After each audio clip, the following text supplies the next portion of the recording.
If someone approached me and said, Kyron, what is the most important video I need to watch on your channel? Well, this video is now that video. Guys, hands down, this is gonna be the most important video you watch in a long time, okay? Yes, we're talking about my favorite altcoins, but I'm gonna give you some extremely juicy information I have not seen anybody else talk about that quite literally will give you the cutting edge advantage in the upcoming bull market. Mark my words. And I've got proof. So again, if there's going to be anything you watch on this channel, this has to be the video. And it just so happens to be a video where I'm going to also give you guys 10 kick-ass altcoins to turn $10,000 into $1 million. So let me take your attention to the screen here and show you why I am so damn serious when it comes to the critical importance of this video. Okay, so when we're turning, when we're in a bull market, right, what's the number one thing we try to do? Well, obviously take profits. And a very typical stereotype we hear in crypto, or at least presume, is that the whole market goes up all at once. Okay, Bitcoin goes up, all the alts go up, we pretty much just one big massive blow off top and we all sell. Or there's, a few blow off tops, if you will. Okay, but this is a very detrimental mindset to believe. And also, you guys have to understand that a few core principles we've been taught over the last few years as like standards, I'm going to try to dispel that once and for all in this video with this proof. So let me go over it, okay? We're talking about narratives here. If you can understand narratives in crypto, you are going to have like cutting edge advantage, because as we'll see in just a second, things aren't always A, B, C, D. They're not smooth, they're not sequential, right? It's scattered, and you got to be able to take advantage whenever need be. For example, if we're talking about the different narratives here, so a narrative, for example, is just something that goes on within crypto at a given time that kind of boosts certain projects up. So for example, payments is a type of narrative, okay? We've got layer one, we've got oracles, we've got IoT, and these things happen all at once, right? There's money that flows into these sort of narratives that pushes the price of those projects up. So what I've done is collated all the information from about, God knows, 15, 20 projects here in different narratives to show you why it's so important, to show you proof. So we're starting from the 1st of the 1st, 2019 to the current date, okay? And what I'm showing you here is, as we can see, XRP and XLM outlined by this blue sort of box here, this turquoise box, is that when they peaked the most, they peaked together. And it actually, importantly, was not when Bitcoin was at its all-time high. They peaked in this second sort of top over here, okay? Which means if you were someone, like I mentioned over here, who was waiting for Bitcoin to hit a certain price target from all these influencers telling you it was going to, you would have missed the top of these particular altcoins. And we're going to get into some really serious and honestly heightened examples of this in just a second. So you can see selling up here versus selling down here. Ultimately, a lot of us did think it was going to hit $100,000, right? Bitcoin at least. So you probably would have sold down here, at least panic sold. So again, this is proof that payments, for example, have a certain narrative. Now, XRP and XLM are probably two examples of that's more intimately linked than that. But I want to start you off nice and simple here so you can understand where I'm coming from. Now let's take it up a notch, right? Let's talk about layer one networks. So we have XDC, HBAR, Algorand, ADA, and NIA. So as you can see, and I've tried my hardest to link them all up within certain days, you'll see some of these are not as nice and even because NIA protocol isn't as old as some of the other projects. But essentially, we can see that Bitcoin's top is all lined up, which is what I've tried to do here, okay, for you. So it is pretty well accurate. And we can see here that the layer one narrative in the last bull market pretty well happened at the same damn time, okay? Which is crazy. When you start breaking this sort of stuff down, you begin to realize. Now, you will have offshoots like NIA, I'm going to get to in just a second, but the overall sentiment that people keep screaming because it's just indoctrinated into everyone and no one likes to, challenge the status quo. Not me, of course, but Bitcoin will still drive demand, in my opinion, right? The sentiment, right? What we see here is, prices going up with Bitcoin. The market follows. Very, very simple. Bitcoin goes up, the market goes up. Bitcoin goes down, the market goes down, so on and so forth. Okay, it's pretty standard stuff. So that's the general sentiment, right? And to some degree, this is where I want to challenge you guys, is the waterfall that we always hear and talk about, okay? So we see apparently the path to alt season, right? So Bitcoin, all the money people sell from Bitcoin and make some profit goes into Ethereum. Then people make money on Ethereum and it goes into large caps, and large caps into the alt season, right? Micro, small caps, whatever it might be. But this fundamentally is now, I believe, going to be quite invalid. To some degree, it'll still, play out on that sort of time frame. But I believe we need to look more so into narratives. And this was a massive step in 2021 that did catch some people off guard. And I believe it's going to be even more important in 2025. I believe narratives are going to control everything in the next bull run. And so why it's very, very important we understand this now and not revert back to something like you know, the typical, the standard, this waterfall effect, because you will get burned ultimately, and you won't sell your projects at the height of it all, right? You might sell your projects over here, or, you know, we have to kind of assess multiple different things here and kind of take profits off the table and reinvest when we can. Now, you're going to find projects like Nia, right, where the narrative doesn't always play out, okay? So as you can see here, yeah, Nia kind of launched a little bit earlier than these projects, which probably did play into it, but negative news can, you know, affect the explosive power. So if it has negative news on the project, and conversely positive news, so you can see Nia Protocol kind of had its moment over here, opposed to back over here with the other layer 1 networks, okay? So that's one thing to always look out for, is, you know, certain projects will be stand out and, you know, launch at different times, and therefore it'll basically alter what we're looking at, okay? It'll alter the sort of narrative, and you don't want to kind of get misconstrued here with one outlier. I'd like to briefly interrupt this program with a very special announcement. Guys, if you wanted to support all the hard work I put into making these videos for you, then there's 2 links down below I'm going to suggest you take a look at. The first is a sign up link to BitGet, which is one of the best exchanges in the space. These guys have a $300 million user protection fund and proof of reserve, so they're one of the safest exchanges, and is the one I personally use for all my crypto investments. And for you non-traders out there, for you guys like me who prefer to invest and acquire the most important information and from the most reputable sources, then Token Metrics have also sponsored this channel, guys. They've offered you guys a free subscription to their basic plan, which is typically worth $20 a month, or basically $200 a year. So please, if you take your investing seriously and want the most up-to-date information, go check out the links down below, guys. I've got you covered, and thank you for supporting me. Now, with that said, back to the video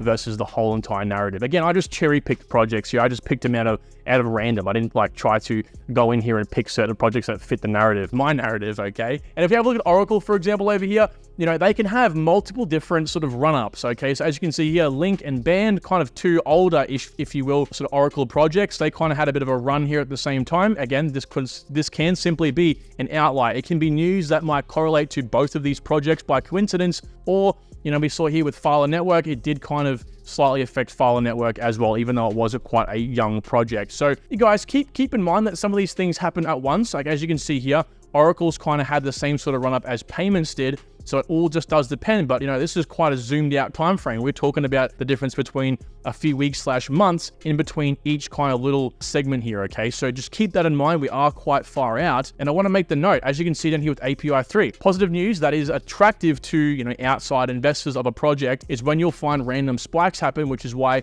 it's always important to observe your projects in a bull run, you know, every single day. At least spend 5 to 10 minutes every day reading important articles, catching up to speed on their Twitter, so on and so forth, because again, you know, you might be able to catch something like API 3 out here when everything else is sort of going down, okay? So again, we've got to kind of keep up to speed with these projects. Now, if we fast forward over here to IoT, I want to introduce something called sub-narratives, right? We have these primary narratives where these projects are known for a certain thing, like layer 1, DeFi, oracles, things like that. In this case, IoT. But also a lot of these projects have like sub-narratives, right? Where they're known for something else.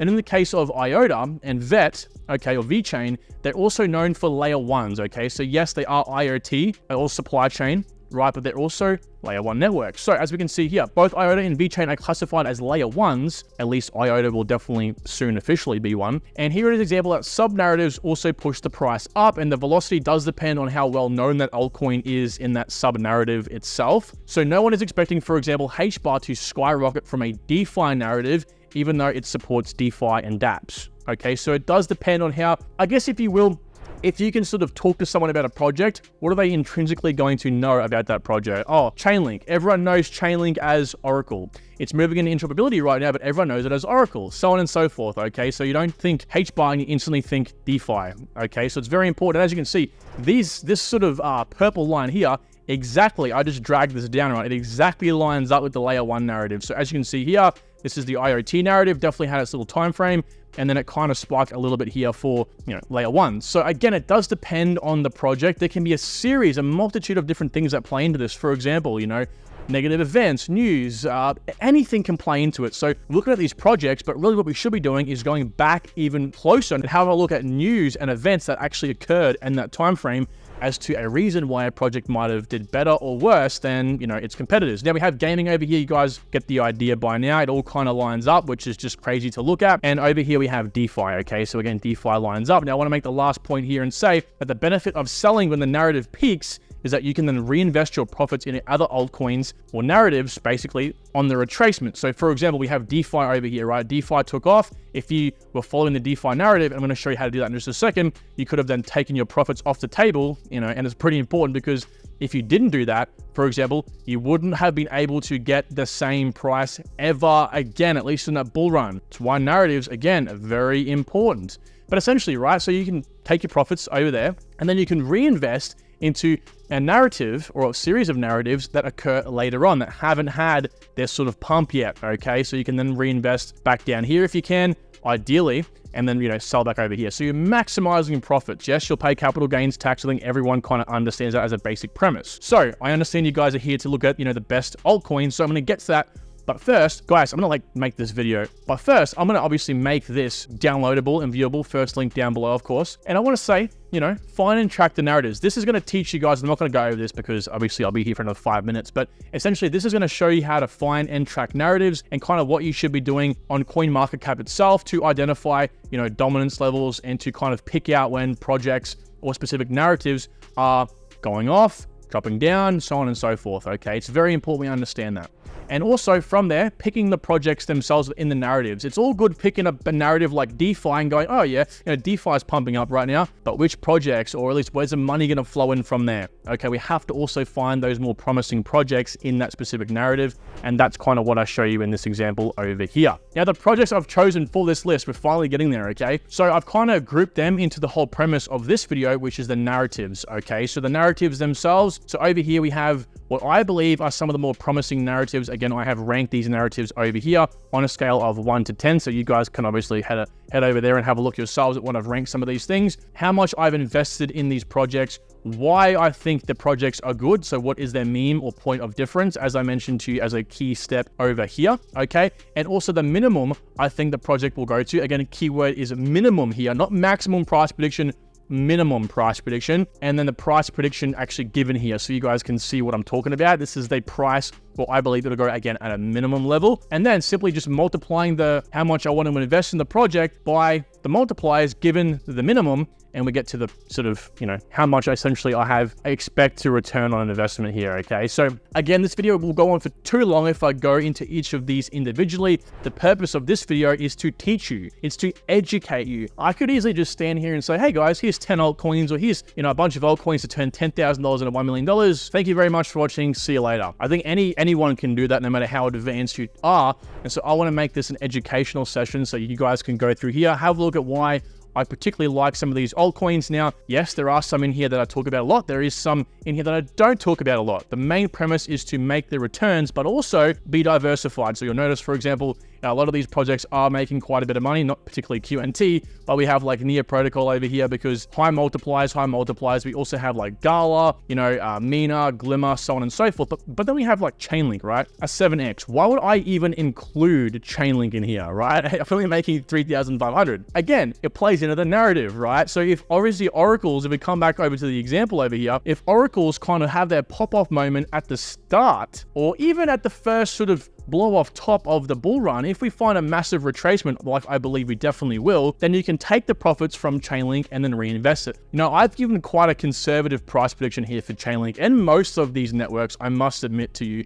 A lot of you might disagree, but I believe Chainlink will absolutely blow past $50. So I think that's definitely on the low side of things. But this $3,500 reinvested back into a project like Gala, if Gala hasn't had, gaming hasn't had a sort of moment yet, we could pick up more Gala tokens and then obviously make more money. That's the whole premise. But even so, with this particular strategy, again, $10,000 we're starting off with here, I think, and again, based on these predictions, we can turn that into $234,000. And again, that's not even considering us actually being more involved in the market and tinkering around and playing around with a few things, okay? So, yes, again, guys, please go to the first link down below, view this chart, but most importantly, if you're going to look at anything on this video, forget this, forget it, all right? You can obviously look at the projects themselves and analyze them, but if you're going to look at something, look at the first 3 steps. I'm telling you right now, you will have an advantage over anyone else trying to worry about timing the Bitcoin top and worrying about projects as a whole. Look within narratives, and again, I give you examples on how to do that. Now,